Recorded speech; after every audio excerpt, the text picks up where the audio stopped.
novel·les. Avui parlarem de Permagel, de l'Eva Baltasar, publicat per Club Editor.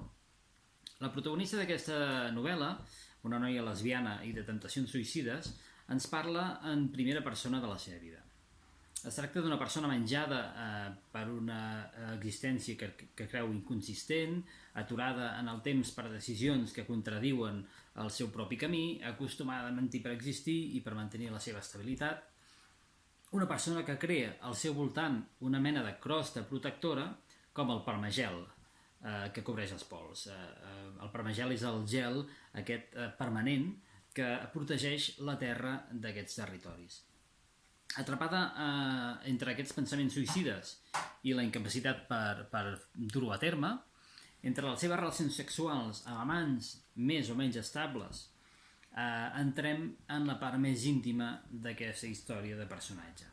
Una història que ens atrapa fins a arribar a un final obert que, segons sembla, ens abocarà a la segona part d'una trilogia anunciada.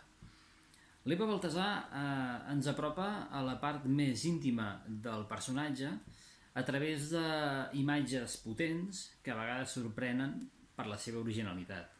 Ho fa amb una prosa contundent i fluida, neta de construccions innecessàries i molt propera, actual i temptadora.